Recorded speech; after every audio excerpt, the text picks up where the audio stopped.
Finance Minister Nirmala Sitharaman will be chairing the 45th Goods and Service Tax Council meeting today in Lucknow, the first on-ground meeting in around 20 months, as the last such meeting was conducted in 2019 before restrictions were enforced due to the COVID pandemic. Now, the council will consider bringing petrol then diesel under the ambit of indirect tax, according to reports, but Kerala and Maharashtra governments have said that they will oppose any such move to bring petrol and diesel under the GST regime.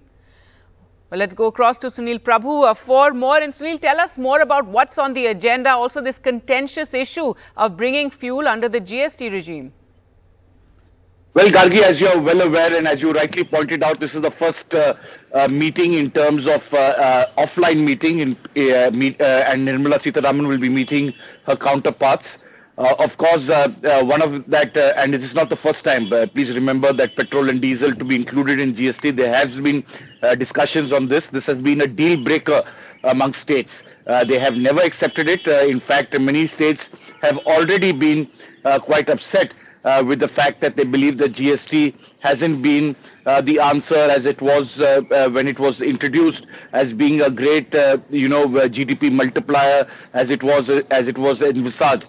And it's in that backdrop that even though the Kerala High Court has ruled, state after state, just not Kerala, Maharashtra, but other states have made it very clear that they don't want to give up their share in terms of what they believe is their way of taxing and being able to ensure revenue for their respective states. So they will definitely be opposing it. It's a little bit too early in the stage, but nevertheless, the centre wanting to bring this discussion so as to make that political point, as well as to ensure that in the long term they will be able to send that message that they are attempting to rationalize the taxation system where petrol and diesel are being taxed very, very high. In fact, one of the highest in the world in comparison to our neighboring countries and elsewhere.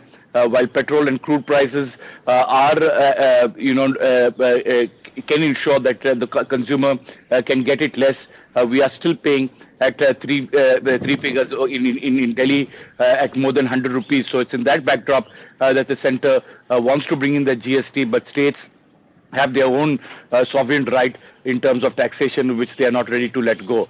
Having said that, the other issue, and I think the most important contentious issue, is about the fact that the GST regime in terms of cess, in terms of compensation to states, especially those who are states which have been making money and have had a loss. There was an assurance that was given that for 5 years, based on the 2015-16 prices at a rate of 14%, they would get compensation.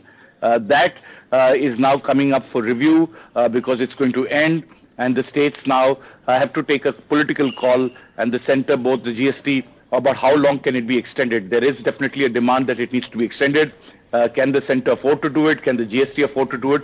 These are some of the deliberations, but unlikely that there will be any kind of deliverables or some kind of decision in this meeting. This will be an opening, an opportunity for everybody to speak out their minds, but it will take a few more meetings before they can address certain other nuts and bolts of these issues.